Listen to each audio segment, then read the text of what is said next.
नमस्कार मु प्रफुल्ल दास आपण मानक स्वागत करुच्ची लाइव टीवी ओडिया आपण मैंने सीधा सड़क दृश्य देखुं बर्तमान मुझे केन्द्रापड़ा जिला पट्टामुंडई ब्लॉक अंतर्गत नरसिंहपुर ग्राम अच्छी आपण मैंने सीधा सड़क ताजा चित्र मुझे कह कैमेरामैन देखापी जो स्कूल दृश्य रही नरसिंहपुर स्कूल प्राथमिक सरकारी प्राथमिक विद्यालय ये लक्ष लक्ष टंका घोटाला है 30 ରୁ 40 लक्ष टंका घोटाला है आकर पूर्वतन सरपंच जी थे पीरियड्रे एवं जी सरपंच अच्छा पीरियड्रे घोटाला है मो सम्मुखें बर्तमान नरसिंहपुर ग्रामवासी अच्छा से कहवा कथा ये लाइट लगे घोटाला कर बाउंडरी वाल ना बाउंडरी वाल करनी टोटाल बाउंडरी वाल 2021 मसीह बिल है आरटीआई तथ्य जहाँ कहूँ एवं ये पिला विपद रही छोट छोट पिला पाठ पढ़ुं 120 पिला ये पाठ पढ़ते स्कूल 2015 मसीह स्कूल स्थापना करागला जेहेतु गोटे सर्व पुरातन स्कूल किंतु ये एत अवहेला प्रदर्शन कराऊँच मध्याह्न भोजन जो होती एसएमसी कमिटी ना निजे जी रही प्रधान शिक्षयित्री सी निजे निजे सब दायित्व तुलाऊँच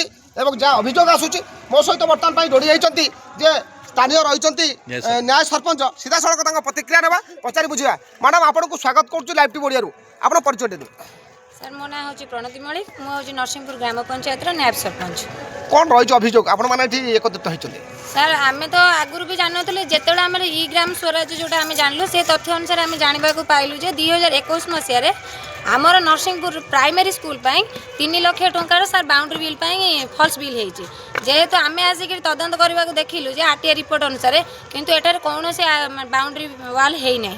ए जाए तापर ए विषय नहीं कि आम हेडमास्टर भी पचारू हेडमास्टर भी कहलु जे आप लिखित भाव में अभियोग करूँ हेडमास्टर जे कहवा कथा जे आम वर्ष 2 वर्ष रहा आम कहीं जीवु ए विषय आलोचना करने आपड़ कौन केमती करवा कथा करते आम आपन साथ देवु गोटे लाइट लगी घोटाला है कौन कहे सर निश्चिंत भाव में आप निजे देखु लाइट भी आप देखिपारती कैमेरा टी आप देखा ये गोटे लाइट लगी सर 50,000 टकर बिल ये लाइट सर केते विपदपूर्ण जदि गोटे पिला किए हाथ मारिद प्रथम रू पंचम श्रेणी पिला जानी बयस अनुसार बुद्धि केते किंतु सर ये जो अवस्था अच्छी जदि किए छोटे पिला के हाथ मार दिखते जीवन प्रति विपद अच्छी आज्ञा ये एसएमसी कमिटी ना स्कूल मध्याह्न भोजन चली प्रधान शिक्षयित्री ये ड्रिल कर कौन कहे सर ए विषय सर आम जानी नु जो जानवा पाइलु आम प्रधान शिक्षयित्री भी कहलु से कहवा कथा जे एठी तो कई आसुना आम आ कौन करूँ से आम कौन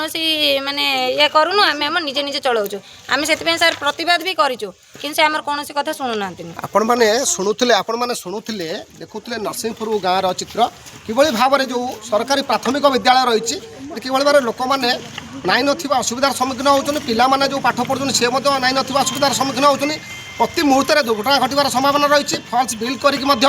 टंका 2021 मसीह हड़प करा जायछि लक्ष लक्ष टंका एवं बाउंड्री वाल नाई एवं मध्याह्न भोजन चली निजे प्रधान शिक्षयित्री सब मैनेज करुछंती एवं मो सहित आउ जड़े भौणी जोड़ी होती आम सीधा सड़क प्रतिक्रिया ना आपन को स्वागत करुच्ची कौन कहे आपण स्कूल बर्तमान विभिन्न घोटाला है लक्ष लक्ष टंका घोटाला कौन कहे कौन कहि ए विषय कहूँ माने सबू ये हो गला टिके दायित्व नेले स्कूल रो छोट छोट पिला सुरक्षित हेबे तांको प्रति टिके माने सचेतन करागले से माने टिके विपद मुक्त हेबे तांको माने लाइटटा टिके भलसे लगैले बाउंड्रीटा बुलेइले खाइबा भी तांकर टिके ये आछी खाइबा भी टिके भलसे कले आपण सुनुतले से जा कहउतले जे जो मध्याह्न भोजन होउछि प्रधान शिक्षयित्री जो मध्याह्न भोजन दौरान एसएमसी कमिटी ना मनमुखी से ये मध्याह्न भोजन रोषे कर पाचिका द्वारा एवं दौरान एवं खाद्य अति निम्नमान दौरान जो खाद्य कि पिला माने खाई देह पा खराब हो जहाँफल पिला माने विभिन्न प्रकार रोग आक्रांत होती शिकार होती ग्रामवासी जो मैंने गार्डियन थे पिलामानकर अभिभावक मैंने से प्रतिक्रिया कहते हैं लाइट 47 वाट लाइट लगी घोटाला है कैमेरामैन को कह जूम कर देखा ये लाइट लक्ष लक्ष टका घोटाला है ये जो बाउंड्री वाल ना boundary wall school boundary wall ये खाई जाए 2,21,000 टका 2,71,000 टका खाई फल्स बिल करके एपटे लाट्रिन घर ट्यूबवेल गोटाए अच्छी ठीक से पानी व्यवहार जो उपयोगी नुह आप देखुए ये ट्यूबवेल अवस्था कौन है ये अवस्था अच्छी ये स्कूल पिला 120 पिला पाठ पढ़ुंट ये लाट्रिन टाँकी रही ये ट्यूबवेल मूल में पानी पीउंट आप देखुं काच बोतल पड़ी ये विभिन्न समय जो मैंने रही असामाजिक व्यक्ति मैंने प्रवेश कर मद पी ये बोतल पकाउं लाट्रिन घर भांगीगला आप देखिपे ये दृश्य ये चित्र हूँ पट्टामुंडई ब्लॉक नरसिंहपुर चित्र आप देखुं कौ अवस्था ये लाट्रिन घर और ट्यूबवेल रही এই চিত্ରରେ ଏହାକୁ ଦେଖାଇ ଦର୍ଶାଇକି ମଧ୍ୟ ଲକ୍ଷ ଲକ୍ଷ ଟଙ୍କା ହଡ଼ପ କରାଯାଇ 30ରୁ 40 ଲକ୍ଷ ଟଙ୍କା ମଧ୍ୟ ହଡ଼ପ କରାଯାଇଛି ବୋଲି ଯାହା ଗ୍ରାମବାସୀ ମାନେ ଅଭିଯୋଗ ଆଣିଛନ୍ତି ଅଭିଭାବକ ମାନେ ଅଭିଯୋଗ ଆଣିଛନ୍ତି ଆପଣମାନେ ଦେଖୁଥିବେ ସ୍କୁଲରେ 120 ପିଲା ପାଠ ପଢ଼ୁଥିଲେ ଯଦି ଆଗାମୀ ଦିନରେ ରାଜ୍ୟ ସରକାର ତଦନ୍ତ ନ କରି ଯଦି ତଦନ୍ତ କରି ଯେଉଁମାନେ ଦୁର୍ନୀତିକାରୀ ସେମାନଙ୍କର ଯଦି ପର୍ଦ୍ଦାଫାଶ ନ କରାଯାଏ ସେମାନଙ୍କୁ ଯଦି ଉଚିତ ଦଣ୍ଡ ନ ମିଳେ ତାହେଲେ ନିଶ୍ଚିତ ଭାବରେ ଲୋକମାନେ ସ୍ଥାନୀୟ ବାସିନ୍ଦାମାନେ ଅଭିଭାବକମାନେ ରାଜରାସ୍ତାକୁ ଓହ୍ଲାଇବେ ଏବଂ ଦରକାର ପଡ଼ିଲେ ଜିଲ୍ଲାପାଳଙ୍କ କାର୍ଯ୍ୟାଳୟ ସମ୍ମୁଖରେ ଧାରଣାରେ ବସିବେ ବୋଲି ଆମ ଆଗରେ ପ୍ରତିକ୍ରିୟାରେ କହୁଥିଲେ ଆପଣମାନେ ଦେଖୁଥିଲେ ଏ ଥିଲା ପଟ୍ଟାମୁଣ୍ଡାଇ ବ୍ଲକ ନରସିଂହପୁରର ଦୃଶ୍ୟ ଚିତ୍ର ଧନ୍ୟବାଦ କେନ୍ଦ୍ରାପଡ଼ାରୁ ପ୍ରଫୁଲ୍ଲ କୁମାର ଦାସ ଲାଇଭ୍ ଟିଭି ଓଡ଼ିଆ ନମସ୍କାର।